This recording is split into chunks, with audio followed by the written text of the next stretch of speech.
Բարերեկո հարգելիներս, մենք որոշել ենք Հարութ հետ Գրիգորյան նորից վերականգնել ընտրությունների հետ կապված մեր երկխոսությունը, մենք մի ժամանակ անում ենք բնագծի շրջանակներում,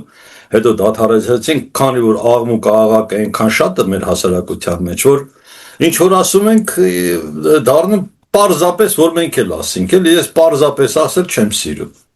Ողջույն Արութ, ո՞նց ես։ Ողջույն, բարի երեկո, ասում բար, հուսամ դու ես լավ ենք։ Նայ, մենք ապրում ենք երկուսով էլ Գերմանիայում, գոնե ես ու դու շատ լավ գիտենք ինչ է նշանակում դեմոկրատիա, ինչ է նշանակում ավտոկրատիա,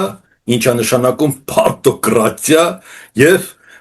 օլիգարխատ, շատ լավ գիտենք։ Ու Հայաստանից երբ որ սկսում են խնդիրները քննարկել, սրանք մեր օլիգարխներն են, նրանք մեր եսիմիշներն են, ասում եմ զարմացած, էլի։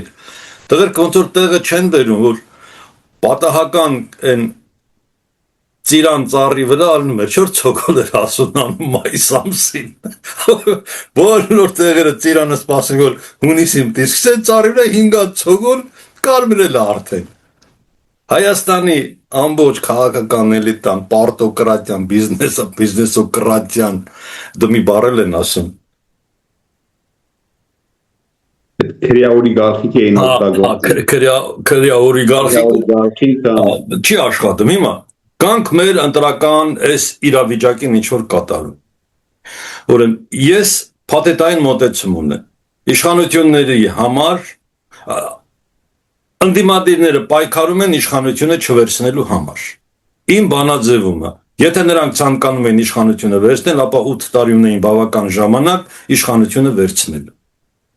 8 տարվա ընթացքում եթե իրենք կատարել են որոշակի սխալներ, մենք պետք է կանգ առնեին, շտկեին սխալները, վերցնեին իշխանությունը, որ մենք չգայինք հասնեինք ընտրությունների մեթոդոլոգիայով իշխանություն վերցնել։ Ինչը չի խոսում ընդդիմադիր կեցվածք լինելու մասին, այլ խոսում է համապետական ընտրություններով իշխանափոխություն իրականացնելը, որը ժողովրդավարական ինստիտուտների լավագույն դրսևորումներից մեկն է։ Սա իմ մոտեցումը, հաջորդը բանաձևային Հայաստանի Հանրապետությունում Նիկոլ Փաշինյանին հակակշռում են, այսինքն կշեռքի սկզբունքով հակակշռում են 5 կամ 6 ուժ, որոնք դրված են էսմի նժարին։ Ձախա չի ական չի։ Հավաքական առումով, եթե ընտրությունների կմասնակցի 1 միլիոն մարդ, այդ 1 միլիոնից Նիկոլ Փաշինյանը կապահովի 30% ձայնը։ 14 ուժերը կհավաքեն 0.5-ից մինչև 1.5%։ Ինչը կապահովի եւս 20%։ Այս կողքում կմնա մոտարապես 50, մինչև 55% ձայն, եթե մնա, այդ 55% ձայնը պետք է բաժանվի 5 իրար դեմ չպայքարող, բայց իրար չօժանդակող ուժերի միջև։ Արդյունքում Հայաստանի Հանրապետության պարլամենտ կմտնի Նիկոլ Փաշինյանը որպես փոքրամասնություն, որին հնարավորություն չի տրվելու ձևավորելու իշխանություն, կամ կտրվի գերմանական մոդելով մի կերպ սվետաֆորային ինչ-որ մի բան կսարքեն, եթե կստացվի, ու կփորձեն երկիրը մտցնել հաջորդ ճգնաժամային տարածք։ Այսինքն, եթե մենք ունենք հիմա ճգնաժամի մի տեսակ, հիմա ճգնաժամը ամբողջովին կտեղափոխվի մեկ այլ տարածք, քաղաքական, պետական, միջպետական, հասարակական, ֆինանսական, բյուջետային եւ այլ։ Համեցեք, հիմա խոսքը քեզ։ Ես մի բան, ես կռահեցի դու որ ուժերի հետ ես ինձ թվում է, բայց միգուցե մեզ լսողները հստակեցներ, ես ենթադրում եմ դու 3 Հայաստան բառ ունեցող քաղաքական ուժերն են, Թաթոյանն է եւ այդ 4 ուժերի մասն է, չէ՞։ Եվ 5-րդը դոկ կուսակցությունը։ Մենք պետք է անկախ նրանից թե մենք ոնց ենք վերաբերվում, էսի դրած են կողմ, սա առը բժշկական մոտեցում, 5 ուժեր կան, 3 Հայաստան, Արման Թաթոյան եւ մեկը դոկ կուսակցություն։ Չմոռանանք, դոկ կուսակցությունը պարլամենտ քաղաքապետարանում նստած է։ Չմոռանանք։ Ճիշտ ես ասում։ Ես մեկ էլ մի բան ավելացնեմ, գուցե մեզ լսողները նույնիսկ սվետաֆոր բառը լավ չհասկանան, Գերմանիայում քանի որ կուսակցությունները բաժանվում են գույների, միգուցե հայկական իրականության համար սա անսովոր թվա, գույների եւ կոալիցիան երբ որ կազմվում է, այսօր Գերմանիայում այնպիսի գույներ են, որ հենց սվետաֆորին համապատասխանում են եւ դրա համար Արամը Մկրտչյան դա նկատի ուներ, որ Նիկոլ Փաշինյանը կարող է գնա կոալիցիոն, արդեն կային ուժեր, այսպես ասած, որոնք Նիկոլ Փաշինյանն առաջարկում են, մենք կլինենք քեզ հետ։ Ես գիտես ինչ, ես քեզ լրիվ հասկանում եմ եւ հիմնավորվածություններն էլ եմ անցալում, որ ընդդիմությունը ամեն ինչ անում է իշխանությանը չգա, բայց ես մի քիչ ավելի զգուշորեն դրան մոտենամ, այսպես ասած, չփորձեմ դրսից, քանի որ երկար ժամանակ դրսում եմ ապրում։ Ինչպես դու, ես կարծում եմ, որ ընդդիմությունը միգուցե ցանկացել է իշխանությունը վերցնի, բայց քանի որ մենք շատ համեմատաբար խելոք ազգ ենք, ժողովուրդ ենք, մեր ամբողջության մեջ որ վերցնենք, մենք սովոր չենք փողոցից իշխանությունը վերցնելու։ Մեր մոտ գրում են ընտրությունների, հա, տես մեր ամբողջ երրորդ հանրապետության պատմությունը փողոցից իշխանությունը վերցրել ենք մեկը խորհրդային միության փլուզման փուլում, եւ այդտեղ դա արդեն մեծ թեմա է, դրա մեջ չմտնեմ, դա տարբեր ուժեր են ներգրաված եղել, որ կարողացել է հայոց համազգային շարժումը հետագայում գալ իշխանության, եւ երկրորդը այս անձնավորություններ, որին եթե հարգում ենք ամեն դեպքում լուրջ մարդու տեղ ենք իրան դնում, իհարկե երրորդ հանրապետության, երրորդ նախագահ հանրապետության, ինչպես ասած, ես պարտվեցի օտար զոր ուժերի, ոչ թե սրան։ Ես չգիտեմ դու ոնց ես վերաբերվում կամ ես լսողները, ես այդ նախադասությանը մի քիչ լուրջ եմ վերաբերում։ Ինչի եմ ես դա ասում, որովհետեւ 18 թվականից հետո էլ ավելի աղետալի դեպքեր տեղի ունեցան, բայց խոստովանենք ամենաշատ մարդը կարողացավ 24 թվականին հավաքել Բագրատ Սրբազանը, եթե օբյեկտիվ կադրերին ենք նայում, իմ մոտ այդ տպավորությունն է, yani շուտ դրա համար ընդդիմությունը ոնց որ թե փորձեց 21 թվականին արտահայտ ընտրություններով իշխանությունը վերցնի, բայց ժողովուրդը չքվեարկեց։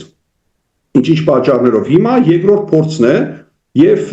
ինձ թվում է սա արդեն վերջին փորձն է ընդդիմության։ Իմ կարծիքը շատ մարդիկ են կիսում Հայաստանում։ Ինչ վերաբերում է դու մաթեմատիկական հիմա տվյալներ բերեցիր, ամենաբարձությունը Արամ ջան, կանում է ինձ թվում է որ մենք չգիտենք Հայաստանում ոչ մեկը չգիտի կոնկրետ քանի մարդ է ապրում։ Այսինքն թղթի վրա կան այդ ընտրողները, բայց ինչպես դրանցից բավականին 100 հազարավորները դրսում են,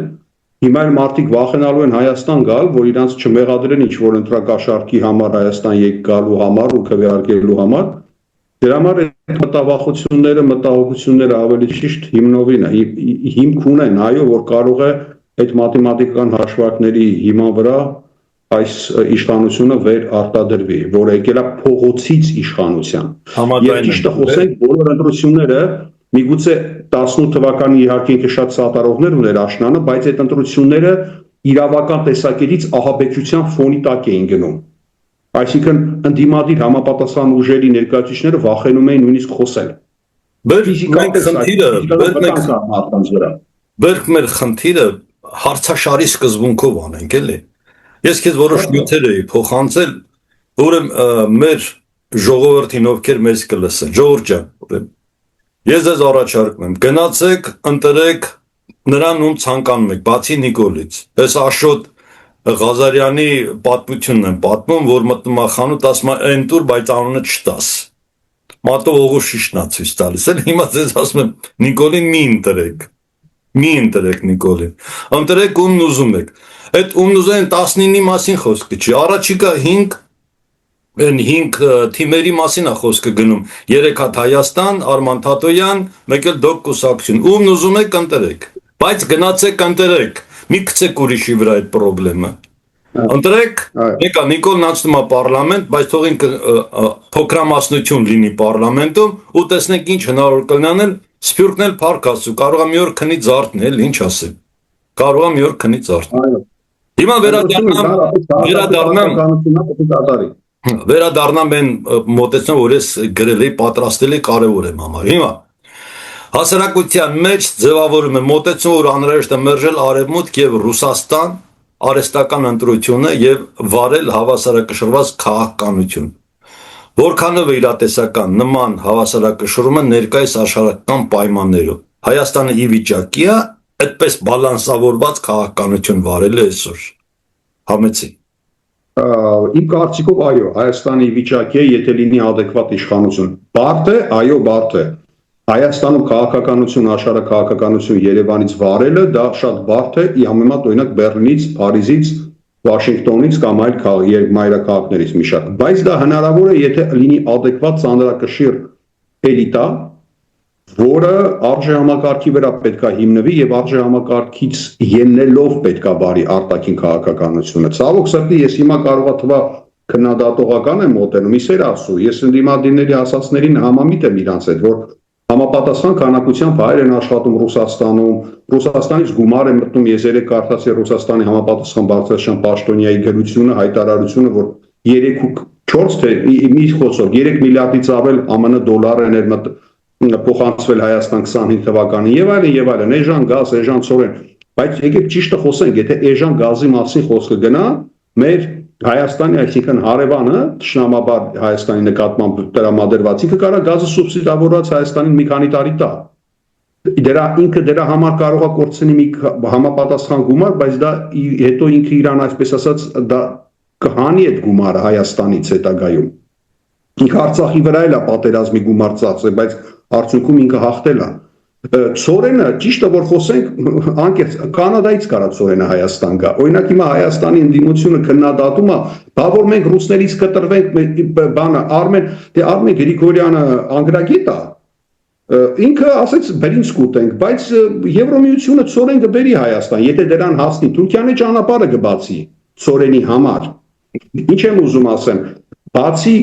տնտեսությունը շատ կարևոր է, բայց քո հարցին մոտենալով աշխարհաքաղաքականությունը պետք է հիմնվի արժեհամակարգի վրա։ Իմ խորին համոզմամբ մենք այդ արժեհամակարգը անտեսել ենք, դրա համար ընկել ենք այսօրը, դրա համար մենք Արցախ ենք կորցրել, դրա համար մենք պարտվել ենք մեր եւ դիվանագիտությունում, հետագայում էլ ափսոս իհարկե նաեւ մարտի դաշտում։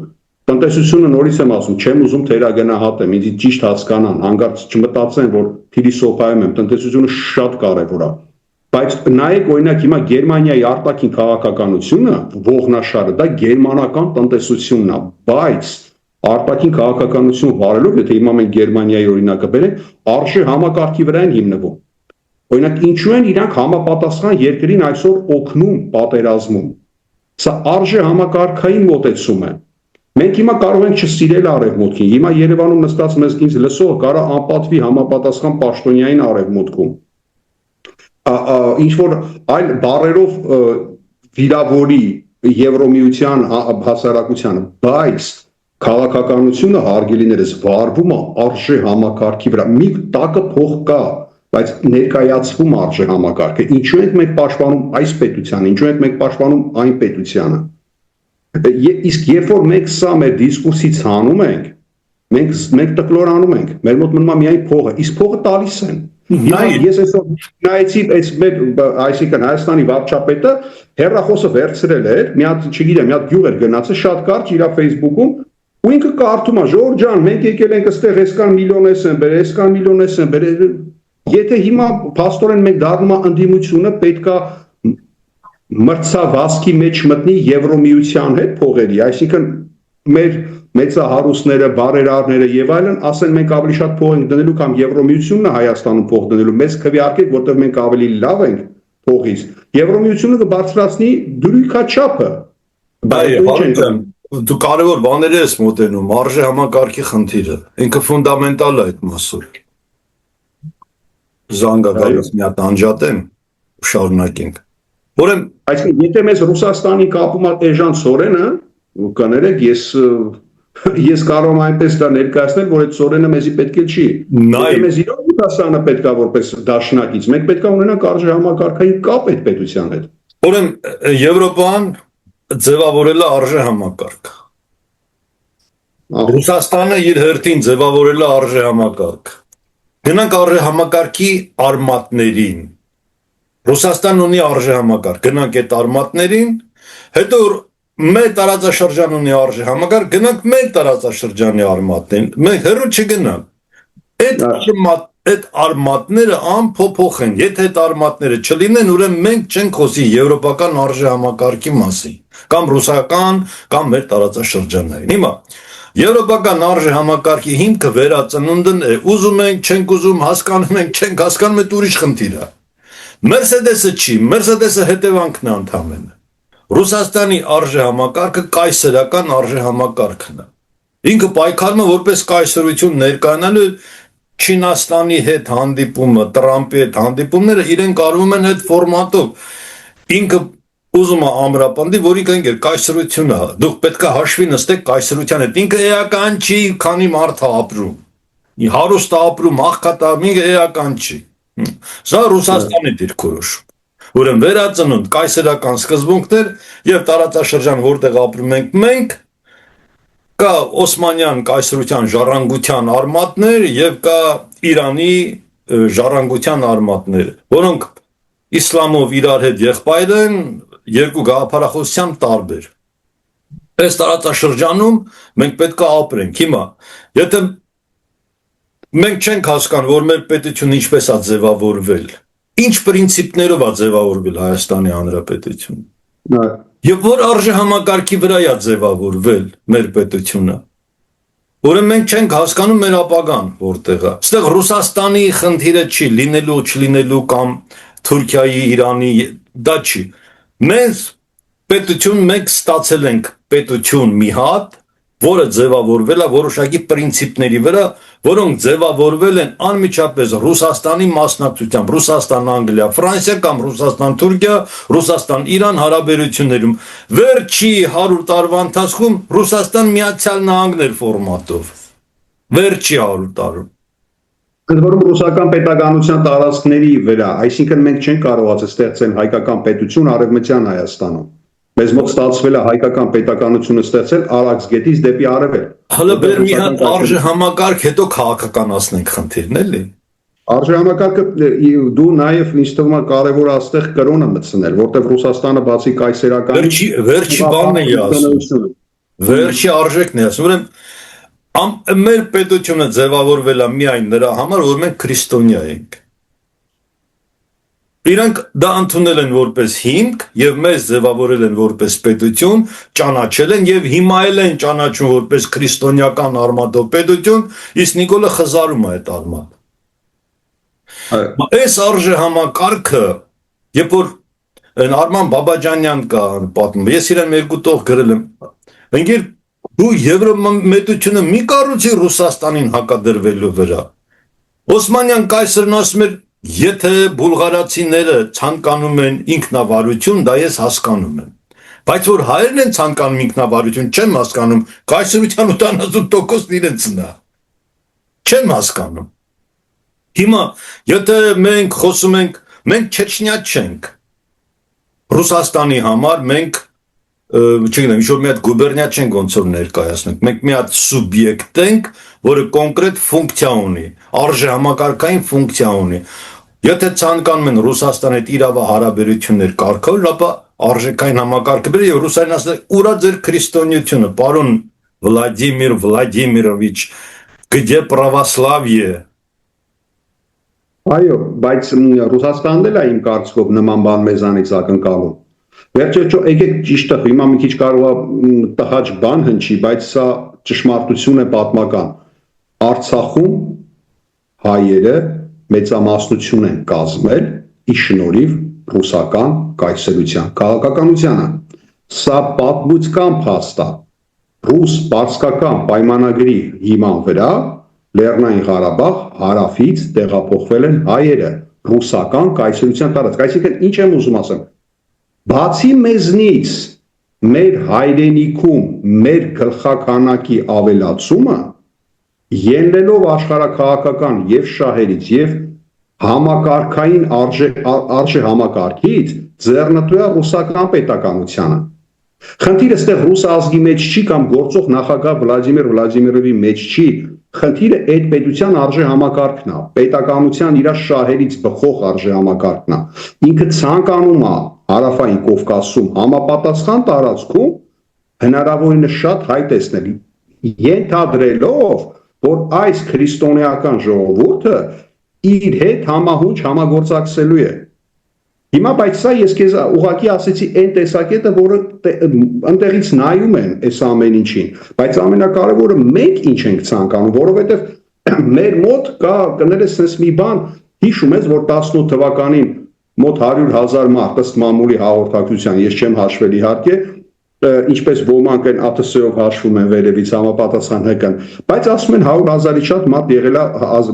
հանրապետության հրապարակում։ Մեր մոտ հիշում ես, որ մենք գլուխ էինք գովում, այսքան հայ, որ միտեղ հավաքվել է աշխարհը շուռ կտա։ Մենք անհիմն տեղերում գլուխ գովալով ենք զբաղվում եւ իրականությանը սկսում ենք հեռանալ իրականությունից։ Սա շատ վտանգավոր է մեզ համար։ Ես համաձայն եմ քույր։ Կամ մեզի դա ոնց որ ասած մեզի դա բրթում են մենք դրան նույնը տեղեր ունենում նաեւ Արցախում անկեղծ խոսենք։ Էսա պոպուլիզմի նշաններ է, այս պոպուլիզմով հիմա մենք ինքներս մեզ ենք պարտվել, որովհետև մեր պետությունը դրսից չի օկուպացվել։ Հիմա եթե ես համամիտ եմ այն մարդկանց կարծիքին, որ այսօր Հայաստանի իշխանությունը հակահայկական քաղաքականություն է վարում, հետևաբար Հայաստանը օկուպացված է, բայց օտար բանակի կողմից օկուպացված չէ այդ երկիրը։ Երկիրը եթե օկուպացված է, մեր ներսից, այսինքն մենք մեզ ենք պարտվել։ Եվ իմ կարծիքով Արամ ջան, մենք պարտվել ենք, որտեղ մենք արժե համակարգից ենք հեռացել մեր։ Մենք չենք հասկանում ինչի համար է մեզի պետք է պետությունը եւ ընդհանրապես ինչ է պետությունը, ինչ է անկախությունը։ Մենք հիմա կռվում ենք, ընդդիմությունը կռվում է գործող իշխանության հետ, որ ինքը Հայաստանը կործանում է, եւ գործող իշխանությունը ինքը ընդդիմությանը մեղադրում է պետականությունը քանդելու մեջ։ Եվ ինքը ասում է մենք հիմա ի շնորհիվ մեր քաղաքականության Արցախը կորցնելով մենք ձեռք ենք բերել անկախություն։ Հիմա կներես, եթե առանց ընտրակեղծիքների այս տեսակետի համար գոնե 20% մարդ է քվեարկում, նշանակում է Հայաստանի քաղաքացիների գոնե 20%-ը այս թեզին հավատում է։ Հարու ջան, ցավը տանեմ, մենք գործ ունենք պրոֆեսիոնալ անգրագետների հետ, իդեմս իշխանության եւ ընդդիմության։ Ես ստիպված դա ասում եմ։ Վիրավորական է։ Ես ուտելից բայց ես չասեմ։ Լավ, եթե Դերեկոմ կարծիքն է դա։ Ես իմ կարծիքն եմ ասում եւ իրավունք ունեմ այդ կարծիքն ասել, որովհետեւ Հայաստանի Հանրապետության ձևավորման պատմության մեջ արկա են այնպիսի կետեր, որոնք չի կարելի շրջանցել։ 1918 թվականից 100 տարվա պատմության մեջ այդ կետերը ֆիքսված են։ Եվ ընդդիմադիրները, եւ իշխանության ղեկին կանգնածները իրավունք չունեն դա շրջանցելու եւ այդ մասին չխոսելու։ Մասնավորապես, ըստ իշխանությունները, երբ որ հանձնել է Ղարաբաղը, հիմքում եղել է դաշնակների Կարսի հանձնումը։ Մեթոդոլոգիան նույնն է։ Մեթոդոլոգիան, հա։ Մեթոդոլոգիան նույնն է։ Ուրեմն դասագրքային հանձնում է եղել, հայրենիքի դասագրքային հանձնում։ Անշուշտ, նույն սկզբունքով տանք, որ ապրենք։ Տանք, որ ապրենք։ Okay։ Ղարսում էլ նույն ձևի, Ղարսում մի հոգի ինքնասպան է եղել, այստեղ ոչ մեկն ինքնասպան չեղավ։ Ղարսում մի հոգի ասեց էսի խայտարակությունը ու դրեց ու իրան խփեց, ասեց ես չեմ կարող ապրեմ։ Այստեղ ինքնասպան եղավ, մեկը ինքնասպան չեղավ։ Հիմա հաջորդ դասականը, դասագրքայինը, խորհրդային միությունը տվեց հայ ժողովրդին բացարձակ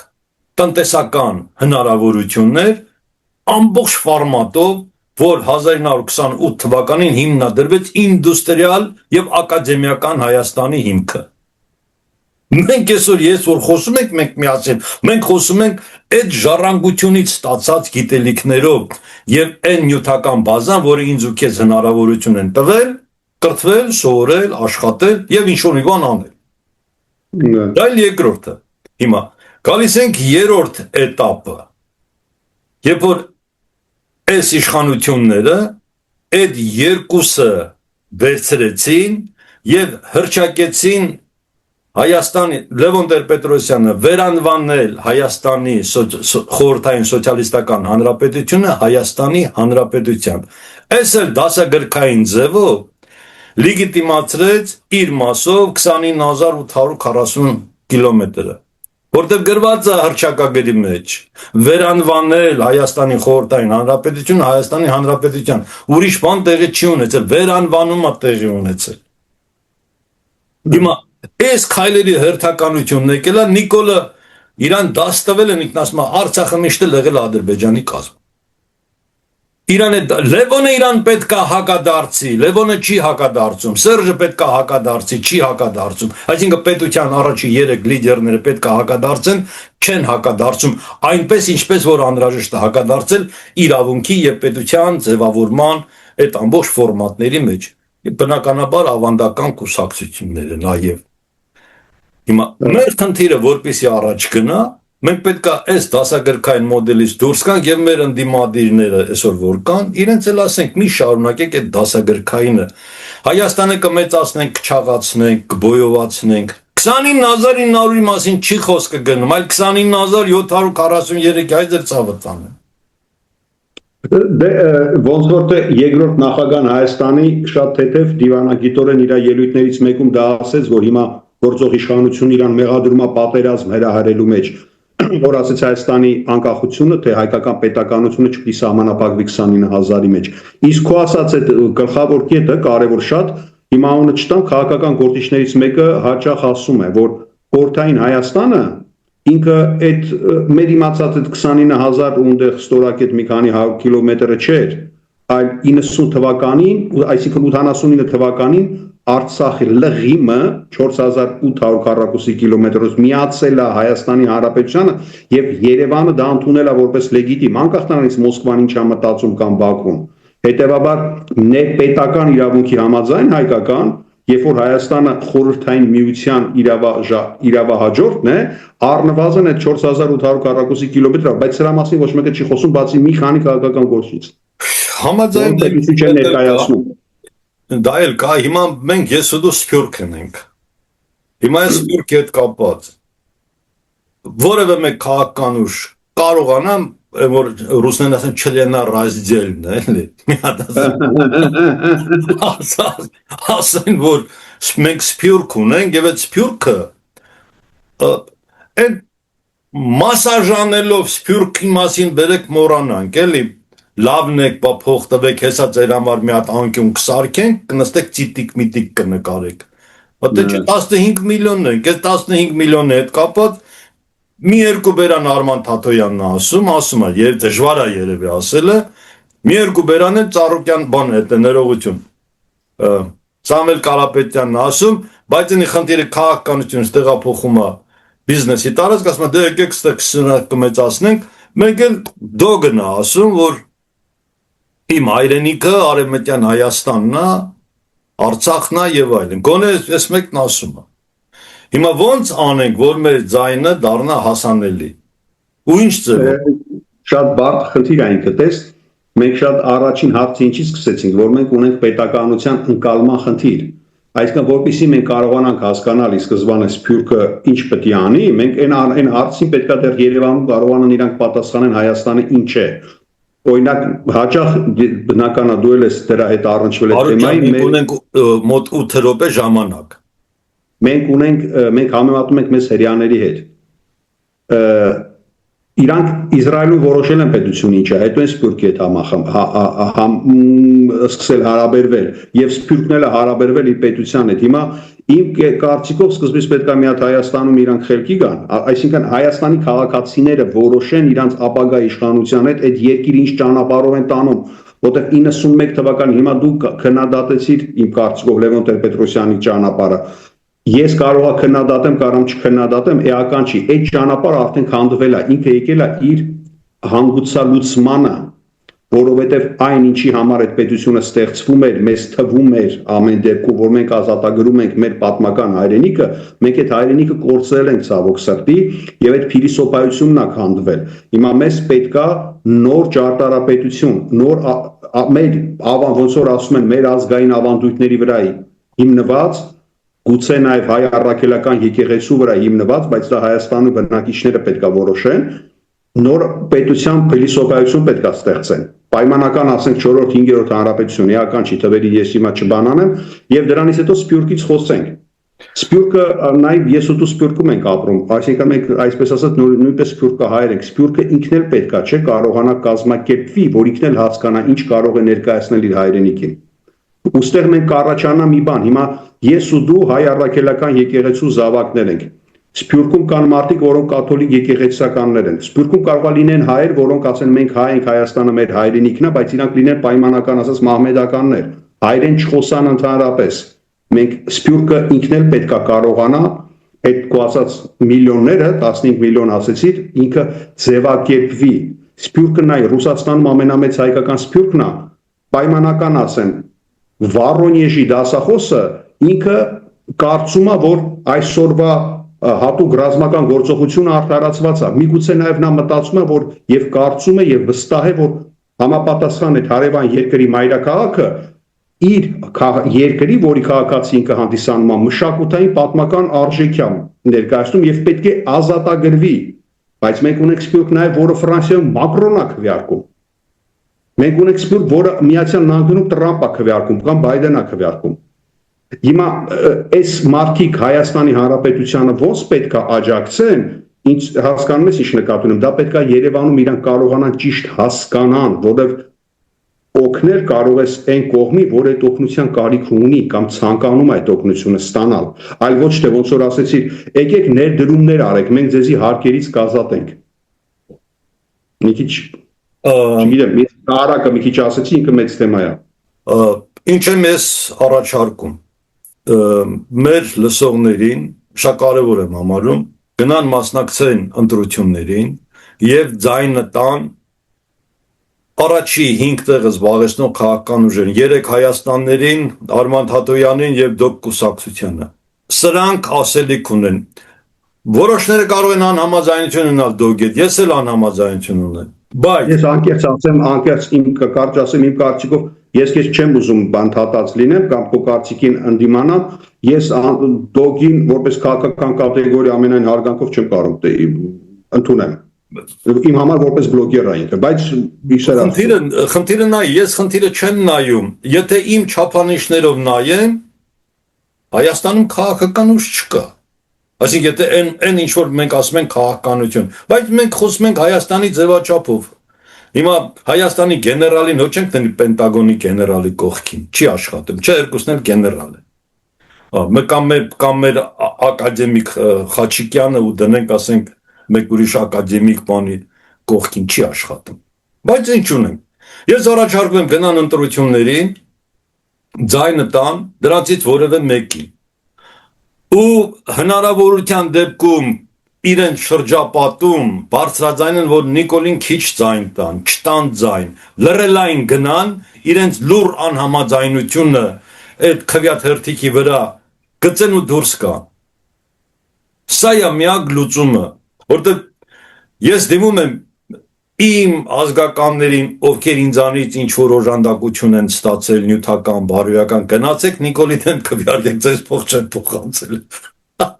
Կաշառքի համար հիմա ասեմ։ Ավելի նոյտրալ լինենք, գոնե գնացեք քվյարկեք, ձեր քաղաքացու պարտականությունը գոնե այդ օրը կատարեք։ Ուղղակի պետք է գնալ 5 րոպե, խաչի կանել դուրս գալ։ Այո, դա շատ կարևոր է, Հարութ ջան։ Եվ մեկ էլ այն խնդիրը, որ այս տարիներ շարունակ բարձրացնում, էլի մի 2 րոպե ժամանակ կա, ասենք, մենք պետք է հասնենք նրան, որ հայության ընտրելու եւ ընտրվելու իրավունք Հայաստանի Հանրապետության քաղաքացիների վերականգնվի։ Ովքեր Հայաստանի տարածքից դուրս Հայաստանի քաղաքացիները պետք է իրենց ընտրելու եւ ընտրվելու իրավունքը 100%-ով կարողանան օգտագործել անկախ իրենց բնակության վայրից։ Սա կարևոր խնդիր է։ Եվ նաեւ էլեկտրոնային քվեարկությունը պետք է մտնի շրջանառության մեջ, ինչպես որ զարգացած երկրներում կա կամ Միացյալ Նահանգներում։ Եթե մենք լավը վերցնում ենք, այդ լավն էլ վերցնենք։ Սրանք շատ կարևոր են։ Եվ ամփոփիչ խոսքը քեզ ամեցի։ Շնորհակալություն։ Ամփոփիչ խոսքը նորից ես միանամ ընտրություններին, որ պետք է անպայման մասնակցել, որովհետև դա շատ կարևոր է, հետագայում որ պատասխանատվություն ուրիշի վրա չգցել։ Ամփոփենք հարգելիներս, շնորհակալ եմ Հարութ ջան, որ մենք միասին եղանք, կարծում եմ այս հաղորդումը պետքական էր բոլորի համար եւ ընտրողները ճիշտ ընտրություն կիրականացնեն եւ իրենց քաղաքացիական պարտքը ամեն դեպքում կանեն այնպես, որպեսզի Հայաստանը հաղթի։ Հաջողություն եմ ցանկանում, լավ եղեք։